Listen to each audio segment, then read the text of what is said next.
मित्रांनो, गवत कापणं चालू आहे शेळ्यांसाठी. बघा गवत कसं सुकलं आहे. मित्रांनो, जवळपास 15 दिवस होऊन गेले आमच्याकडं पाऊस नाही आहे. 15-3 वार झाले असतील आणि सगळ्या मालाचं वाट लागायची मागे आता, कारण की माळं सगळे सुकले झालेले आहेत. तुम्हाला दाखवतो मी. शेळ्यांचा चारा पण आता संपत आलेला आहे.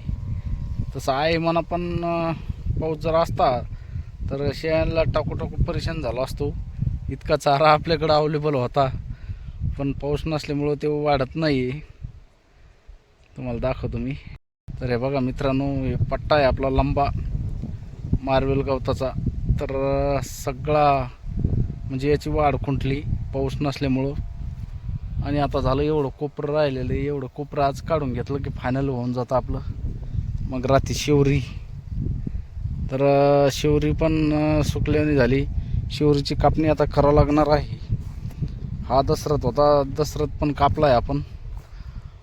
थोडाफार राहिलेला आहे तो पण आज काही कापून उद्याच्याला चालन. त्याच्यानंतर हे बघा, हा स्मार्ट नेपियर आहे, पण स्मार्ट नेपियर काही ठिकाणी वाढला काही ठिकाणी नाही वाढला. पण याची पण कापणी आता उद्यापासून सुरू करू आपण, कारण की आता मार्वेल संपत आलेला आहे. त्याच्यानंतर मित्रांनो, मेथी घासाला पाणी लागतंय. पाणी नसल्यामुळं तो पण सुकलेला आहे. भेगळा कसं पडला बघा रानात. सगळ्या रानात भेगळा पडल्यात. सरकी कशी सुकले झाले बघा. हे बघा मेथी घासाची वाट लागायची मागे सगळी. त्याला पर्याय काहीच नाही आता बिलाच, कारण की पाऊस नसल्यामुळं या अशा गोष्टी होत आहे. बघू शकता तुम्ही. खूप अवघड झालं मित्रांनो, पाऊस नाही आहे. सगळं निसर्गावर अवलंबून शेतकऱ्याचं, आणि याने परेशान लावलंय. काय करत्या,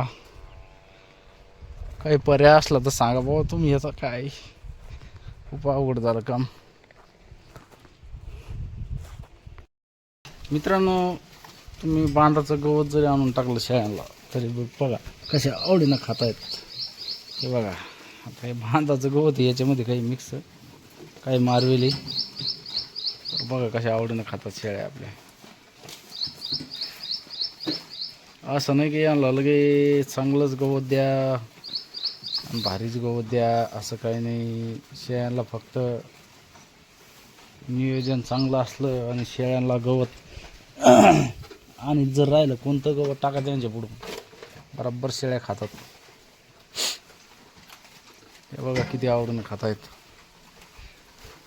कातून पडले ते आता सगळं खाल्ल्याशिवाय राहत नाही. मित्रांनो, पाऊस नसल्यामुळं आपलं जसं अडचण आली चाऱ्याची, तरी पण एवढी अडचण नाही की लगेच समजा आपल्या शेळ्याला कमी पडणार आहे म्हणून. कारण की आता आपल्याकडं स्मार्ट नेपियर पण आहे, शेवरी पण आहे आणि दसरथ पण आहे सध्या, दसरथ घास. त्याच्यामुळे एवढं काय अडवायचं काम नाही, आडायचं समजा एवढं काही घाबरायचं काम नाही आहे.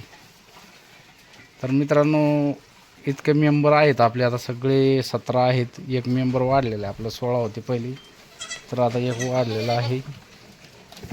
अरे बाबा लागन, अरे आलं खाऊ. हे बघा चंद्र जा इकडं, तर तो आतमध्ये जायवर तर कसं लागलं ते शेळ्याच्या मतात फिरायला. अरे पळत बघा. चाल चाल चाल चाल चाल चाल.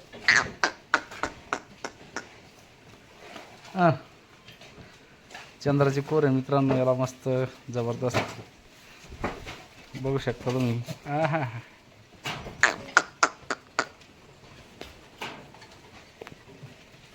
चा चा चा चा चा. हे बघा मित्रांनो, बेड आपला एकदम दिवसभर शेळ्या नाही राहत, असं चकाट होऊन जातो. कुठं ओलं दिसतं का तुम्हाला? आता ओलं दिसत नाही, काय नाही, गोचिडं नाही, काय नाही, काय एकदम चकाचक, घाण नाही, काय नाही.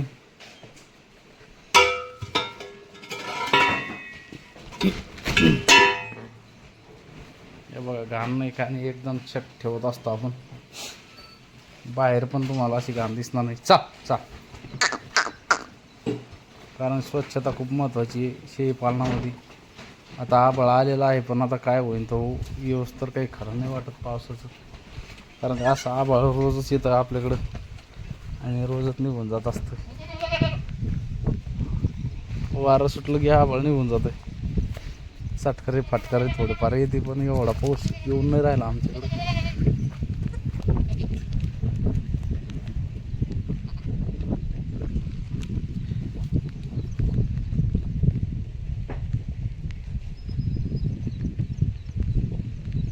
बघा ते बघा धनपिसं लागलेले लोक कसे आहेत. या माणसाला इतकं वाचळायला माणूस येऊ लोक आपल्या शेतातून मला तर काढला जाऊ देत नाही. इकडं बघा आता कसं बांधाच्या कडेला लागला हे करायला.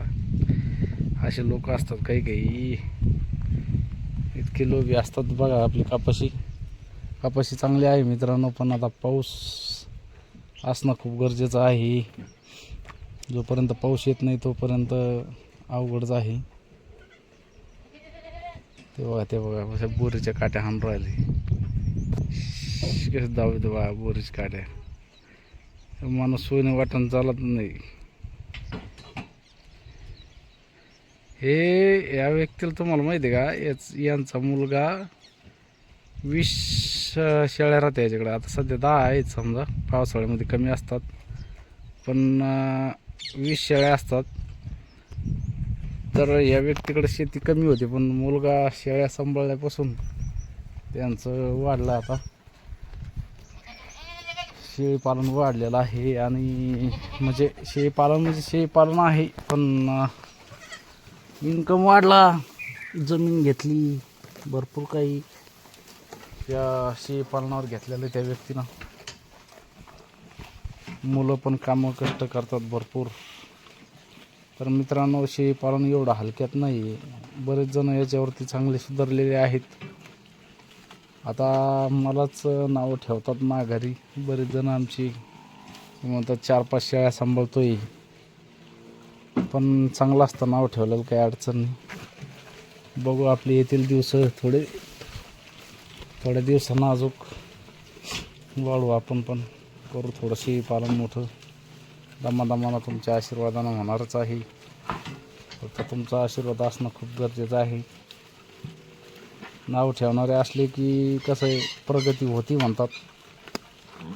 बघू आता आपल्याला भरपूर नाव ठेवतात, त्यांच्याकडे लक्ष करायचं नाही. आपण दुर्लक्ष करून आपण आपलं वाट चालत राहायचं. एक ना एक दिवस चांगला येईलच, काहीतरी चांगलं येईल, मार्ग होईल आपला काहीतरी सोपा. अशा हिशोबानं चालायचं मित्रांनो. तर चला मित्रांनो, थांबतो इथंच. आता व्हिडिओ खूप मोठा होत आहे. व्हिडिओ आवडल्यास व्हिडिओला लाईक करा, नवीन असेल तर आपल्या चॅनलला सबस्क्राईब करा. धन्यवाद. जय जवान, जय किसान, जय महाराष्ट्र.